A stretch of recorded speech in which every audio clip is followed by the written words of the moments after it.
प्रायोजक हैं रोजगार डेवलपर्स। नमस्कार, स्वागत है आपका उत्तराखंड बुलेटिन में। मैं हूं आपके साथ सुहानी बहुगुना। बुलेटिन से पहले एक नजर इस वक्त की हेडलाइंस पर। उत्तराखंड संस्कृत शिक्षा हाई स्कूल और इंटरमीडिएट का परीक्षा परिणाम आज होगा जारी। शिक्षा मंत्री डॉक्टर धन सिंह रावत माध्यमिक शिक्षा निदेशालय सभागार में करेंगे परिणाम घोषित। झारखंड के छात्र ने देहरादून में खुद को मारी गोली, गंभीर हालत में अस्पताल में भर्ती। सिलकियारा पौलगांव सुरंग के आर पार होने के बाद जल्द शुरू होगी चारधाम यात्री वाहनों की आवाजाही। गंगोत्री और यमुनोत्री के बीच कम हो जाएगी 26 किलोमीटर की दूरी। उत्तरकाशी में गंगा मंदिर मणिकर्णिका घाट के पास रील बनाने के दौरान पैर फिसलने से भागी रथी नदी में डूबी महिला। सूचना मिलते ही मौके पर पहुंची आपदा प्रबंधन टीम। ऋषिकेश में पत्थरों से चेहरा कुचलकर एक 52 साल के व्यक्ति की निर्मम हत्या। चंद्रभागा नदी किनारे मिला शव, जांच में जुटी पुलिस। और बुलेटिन की शुरुआत करेंगे एक अच्छी खबर के साथ, जो न केवल उत्तराखंड बल्कि पूरे देश के लिए एक बड़ी खबर है। ऋषिकेश कर्णप्रयाग ने बड़ा इतिहास रच दिया है। देवप्रयाग के सौर से जनासू के बीच 14.49 किलोमीटर की देश की सबसे लंबी रेलवे टनल का सफलता से ब्रेक थ्रू पूरा हुआ है। इस मौके पर मुख्यमंत्री पुष्कर सिंह धामी और रेलवे मंत्री अश्विनी वैष्णव भी मौजूद रहे। 125 किलोमीटर लंबे ऋषिकेश कर्णप्रयाग रेल प्रोजेक्ट में ये एक बड़ी उपलब्धि मानी जा सकती है। इस प्रोजेक्ट में 104 किलोमीटर का हिस्सा टनल के भीतर से होकर गुजरना है। इसके लिए 17 सुरंगें बनाई जा रही हैं, जिनमें सबसे लंबी सुरंग देवप्रयाग से जनासू के बीच स्थित है, जिसकी लंबाई 14.49 किलोमीटर है। इस ऐतिहासिक अवसर पर केंद्रीय रेल मंत्री अश्विनी वैष्णव और उत्तराखंड के मुख्यमंत्री पुष्कर सिंह धामी ने संयुक्त रूप से सुरंग स्थल पर पहुंचकर निरीक्षण भी किया। आज एक बहुत ही ऐतिहासिक दिन है। आज भारत की जो सबसे लंबी ट्रांसपोर्टेशन टनल है 14.5 मीटर की 14.5 मीटर की किलोमीटर की 14.5 किलोमीटर की, उसमें एक बड़ा माइलस्टोन अर्जित हुआ है। टनल बोरिंग मशीन ने कंप्लीट ट्रांसपोर्टेशन टनल को थ्रू किया है। ये रेलवे की जो हमारा ऋषिकेश से कर्णप्रयाग प्रोजेक्ट है उसका मेजर सेक्शन है और ये बहुत ही कॉम्प्लेक्स प्रोजेक्ट है। इसमें ट्विन टनल्स है, 2 टनल्स एक साथ पैरेलल जाती है। उसमें एक और बड़ी उपलब्धि यह है कि हिमालय में टनल बोरिंग मशीन को सक्सेसफुल करना ये एक बड़ा चैलेंज था। आप सब जानते हैं कि प्रधानमंत्री श्री नरेंद्र मोदी जी हमेशा बड़े टारगेट देते हैं और बड़ी चैलेंजिंग काम को हाथ में लेने के लिए प्रेरणा देते हैं। तो टनल बोरिंग मशीन हिमालय की जियोलॉजी में चलाना एक बहुत ही कठिन काम था। टीबीएम अगर हार्ड सरफेस होता है, रॉक जैसा होता है सरफेस, उसमें टनल बोरिंग मशीन आसानी से काम करती है। क्योंकि हिमालय बहुत ही यंग माउंटेन है, यहाँ पर टीबीएम का अनुभव पहले अच्छा नहीं था। तो कुछ वर्षों पहले, करीब 3 वर्ष पहले बहुत खूब एक अच्छा एनालिसिस किया गया और दुनिया के सबसे अच्छे इंजीनियर्स के साथ बैठ के अपने देश के सबसे अच्छी ब्रेन्स, आईआईटीज से लेके रेलवे के इंजीनियर्स से लेके हाईवे के कुछ और अच्छे अनुभवी लोगों को लेके सबको साथ लेके एक नया प्रयोग किया गया। टनल बोरिंग मशीन में कुछ ऐसे मॉडिफिकेशन किए गए जिससे कि हिमालय की जियोलॉजी में चल सके। और आप जानते हैं कि दुनिया में जो टनल बनाने का तरीका होता है उससे एक अलग तरीके से हिमालय में टनल बनती है, जिसका नाम है हिमालयन टनलिंग मेथड, HTM। दुनिया भर में जो मेथड चलता है उसका नाम है NATM। उसकी जगह अपने हिमालय में एक नए तरीके से टनल बनाते हैं, उसका नाम है HTM। तो ये आज एक बहुत बड़ी साइंटिफिक उपलब्धि है और विशेषकर हमारे उत्तराखंड के जो इस देवभूमि के सभी जो निवासी हैं उनके लिए माननीय प्रधानमंत्री श्री नरेंद्र मोदी जी की ये बहुत बड़ी जो प्रधानमंत्री जी की जो एक उनका संकल्प है, उस संकल्प की बड़ी एक सिद्धि है। आने वाले समय में कुछ ही महीनों में टनल का फिनिशिंग का काम कंप्लीट होगा।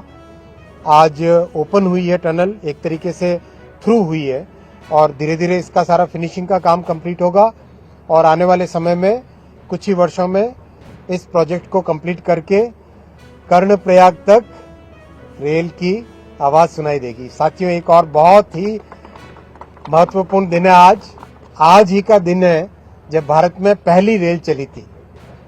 आज ही का दिन है जब 173 साल पहले 174 साल पहले भारत की पहली ट्रेन चली थी बोरीबंदर से ठाणे के बीच में। तो अच्छा, बहुत ही उपलब्धि वाला दिन है और एक और खुशी की खबर अभी माननीय मुख्यमंत्री जी देंगे आपको। बहुत बहुत सबसे पहले तो मैं आदरणीय अश्विनी वैष्णव जी का, माननीय रेल मंत्री जी का आज नहीं आ रही आवाज,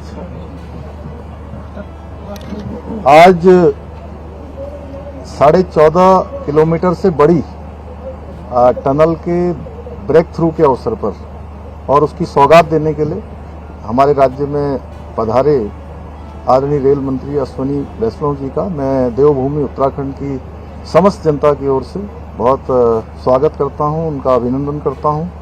और लंबे समय से यहाँ के लोगों को प्रतीक्षा थी कि जल्दी जल्दी इसका काम हो। जैसा अभी TBM मशीन के बारे में आपने बताया, ये अत्याधुनिक टेक्नोलॉजी से युक्त मशीन है और सुंदर उत्कृष्ट एक इंजीनियरिंग का ये हमारे सामने उदाहरण है कि हम सब लोगों ने देखा और आप सब लोग भी देख रहे होंगे कि जिस प्रकार से वो मशीन काम करते हुए आ रही है।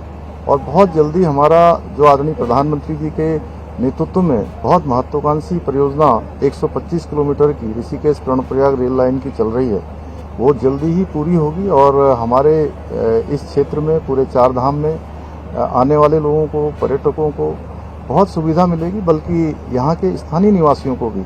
और जो हमारा पूरी तरह से ये हमारा सामरिक रूप से भी बहुत महत्व का स्थान है, कर्णप्रयाग तक जाने वाली ये रेल उस रास्ते से गुजरेगी, उस पूरे को पूरा बहुत हमारे देश को भी लाभ होने वाला है, यहाँ के क्षेत्रवासियों को भी लाभ होने वाला है। और साथ में ये अपने आप में एक ऐसी परियोजना है जिसमें 125 किलोमीटर में 35 बड़े पुल बन रहे हैं और 17 सुरंगें बन रही हैं, 12 रेलवे स्टेशन बन रहे हैं। तो निश्चित रूप से ये सौगात देने के लिए मैं आदरणीय प्रधानमंत्री जी को और आदरणीय रेल मंत्री जी का देवभूमि उत्तराखंड के सभी निवासियों की ओर से बहुत धन्यवाद देता हूं। और हमारे राज्य में ही दूसरी जो परियोजना है जिसको आदरणीय प्रधानमंत्री जी ने आगे के लिए अपने कार्यक्रमों में प्रस्तावित किया है, बागेश्वर टनकपुर रेल लाइन, उसका भी सर्वे का काम पूरा हो गया है और आदरणीय अश्विनी जी से मैंने अभी उसके लिए भी अनुरोध किया है। और आज का दिन बहुत महत्वपूर्ण है, जैसा आपने बताया कि आज भारत की पहली रेल चली थी। इस दिन एक महत्वपूर्ण उपलब्धि कि जो सिलक्यारा टनल पिछले कई सालों से बन रही थी, आप सबको पता है कि बीच में उसके निर्माण के समय में कुछ मलबा आ जाने से, भूधसाव हो जाने के कारण से उसमें हमारे 41 मजदूर 17 दिनों तक उसके अंदर रहे और आज उस टनल का भी ब्रेक थ्रू हो गया है। और उसके ब्रेक थ्रू होने से भी उस पूरे क्षेत्र में जो यमुनोत्री जाने वाले हमारे तीर्थ यात्री हैं, श्रद्धालु हैं, उनको बहुत सुविधा होने वाली है। जहां उनको 1 से 1.5 घंटे का समय लगता था, 25-30 किलोमीटर की दूरी तय करनी पड़ती थी, वो दूरी केवल 4.5 किलोमीटर की हो गई है।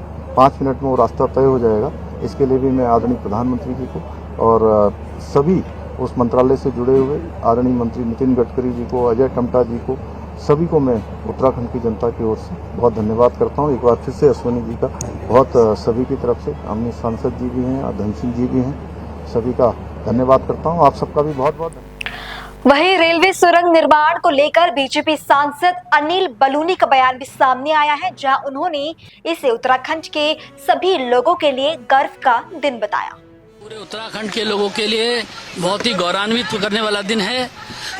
आज हमारे यहाँ पर जो सबसे बड़ी टनल थी, लगभग 15 किलोमीटर की टनल थी, इसको भी आज पूरा कर लिया गया है।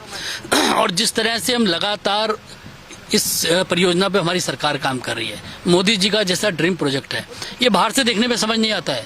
जब आप इसके अंदर जाके जब पता लगा कितना मेगा प्रोजेक्ट है, मैं इस प्रोजेक्ट के होने के बाद आपको विश्वास दिलाता हूँ कि पूरे दुनिया के साइंटिस्ट आके इस परियोजना का पर अध्ययन करेंगे रिसर्च करेंगे और ये अपने आप में एक अलग तरीके की योजना होगी। पूरे उत्तराखंड की और पूरे हमारे गढ़वाल लोकसभा की जो आर्थिकी है वो इससे बदल जाएगी।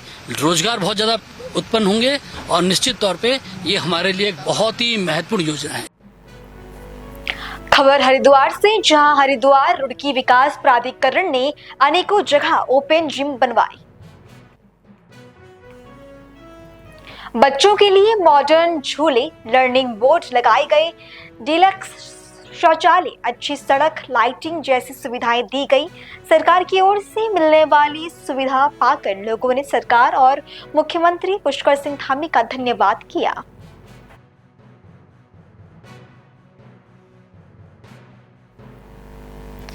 खबर हल्द्वानी से, जहां प्रदेश के खेल मंत्री रेखा आर्य ने गोला पार स्टेडियम स्थित विभिन्न खेलों के लिए चल रहे निर्माण कार्यों का निरीक्षण किया। उन्होंने अधिकारियों से कहा कि प्रदेश के खेल ढांचे, स्टेडियम आदि को आगामी राष्ट्रीय और अंतर्राष्ट्रीय स्तर की खेल स्पर्धाएं आयोजित करने के लिए तैयार स्थिति में रखा जाए।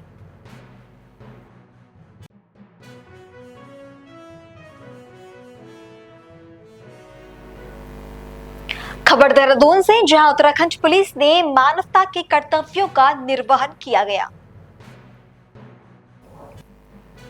कैलाश हॉस्पिटल में उपचाराधीन एक महिला को एसएसपी ऑफिस देहरादून में नियुक्त कांस्टेबल शाहनवाज ने स्वेच्छा से प्लेटलेट्स दान करते हुए उपचाराधीन महिला को सहायता की।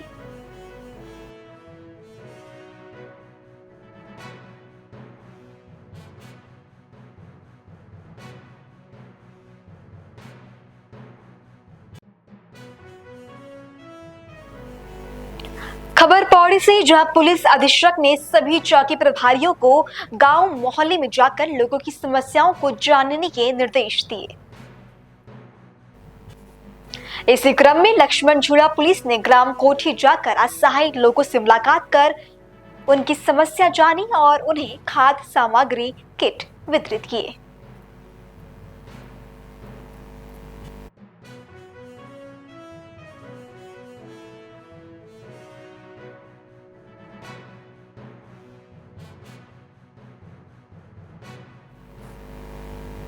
खबर रुड़की से, जहां सीआईयू प्रभारी को मिली सूचना पर सीआईयू रुड़की और रुड़की कोतवाली की संयुक्त टीम ने अभियुक्त सुलेमान को नशीले इंजेक्शन और 50,000 रुपए की नकदी के साथ गिरफ्तार किया।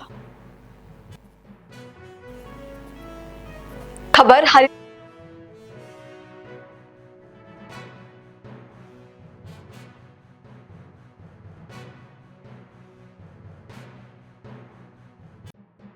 नशे के विरुद्ध माननीय मुख्यमंत्री महोदय की जो नशा मुक्त उत्तराखंड की पहल पर आज का बड़ी कार्रवाई करते हुए हरिद्वार पुलिस ने रुड़की में सीआईयू रुड़की और रुड़की पुलिस के द्वारा करीब 3,000 इंजेक्शन के आसपास की एक बड़ी खेप पकड़ी है, जिसमें लोगों को हिरासत में लिया गया है। उनको न्यायिक परीक्षा में भेजा जाएगा। इनके साथ ही जो अन्य अभियुक्त इनके साथ जुड़े हैं, जो इस पूरी चेन का हिस्सा है, उनकी भी पुलिस तलाश कर रही है। जल्दी ही अन्य अरेस्टिंग्स भी की जाएगी। मुझे यकीन है कि नशा मुक्त उत्तराखंड की जो हमारी पहल माननीय मुख्यमंत्री की है, उसको लगातार हम लोग साकार कर रहे हैं और उसमें और भी बड़ी बरामदगी होने की संभावना है। खबरों का सिलसिला आगे भी जारी है। फिलहाल रुके एक छोटे से ब्रेक के लिए।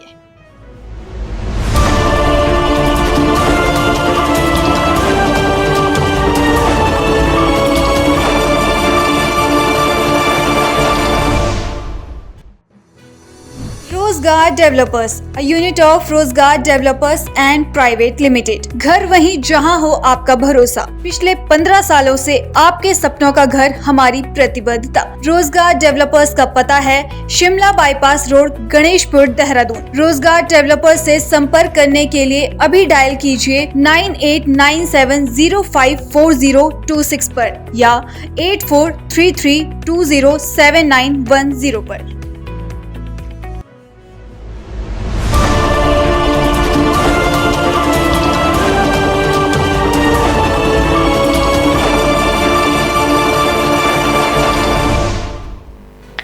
और इस छोटे से ब्रेक के बाद बुलेटिन में आपका फिर से स्वागत है। खबर हरिद्वार से, जहां राष्ट्रीय आपदा प्रबंधन प्राधिकरण के सहयोग से चारधाम यात्रा के दृष्टिगत 24 अप्रैल को मॉक ड्रिल होनी है। इस मॉक ड्रिल की तैयारियों और समन्वय को बेहतर करने को लेकर एनडीएमए ने बुधवार को अधिकारियों के साथ वर्चुअल बैठक की।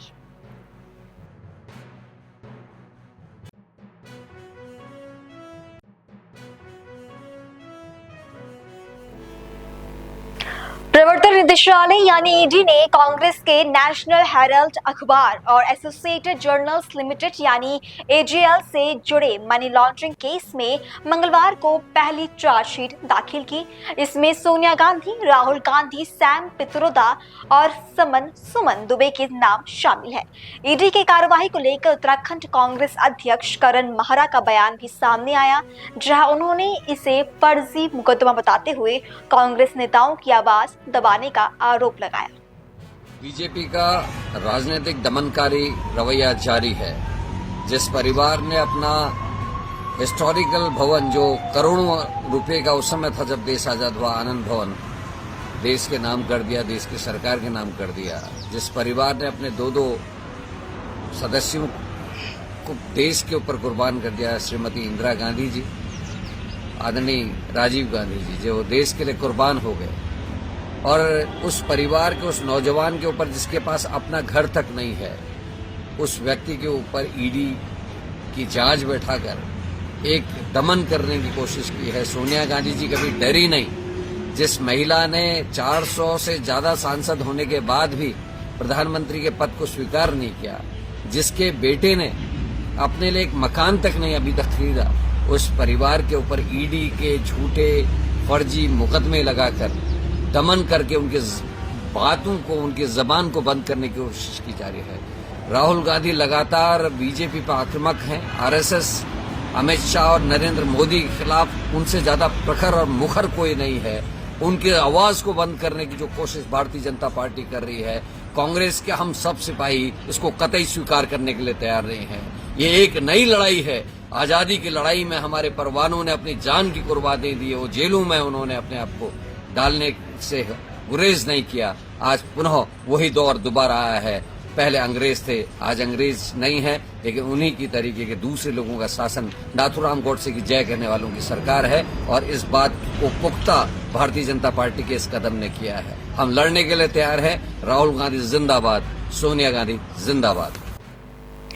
वहीं उत्तराखंड कांग्रेस की प्रवक्ता गरिमा मेहरा दोसानी का कहना है कि संविधान और लोकतंत्र की ताकत से बीजेपी सरकार डरती है।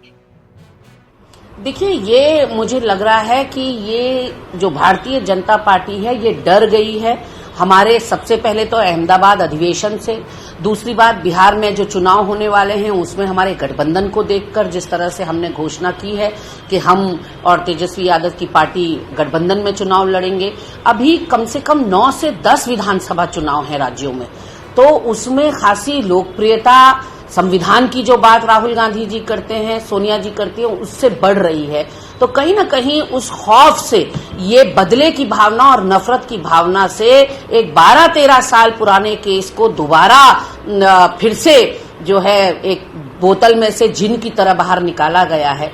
लेकिन सत्यमेव जयते, हम भी डरने वालों में से नहीं है। हम तो उस पार्टी के सिपाही हैं जिसने देश को आजाद कराया। हम अंग्रेजों से नहीं डरे, तो फिर ये मोदी शाह कंपनी से क्या डरेंगे। फिलहाल बुलेटिन में इतना ही। देश और दुनिया की बाकी तमाम खबरों के लिए आप देखते रहें पल्स 24 न्यूज। नमस्कार। इस प्रोग्राम के प्रायोजक थे रोजगार डेवलपर्स।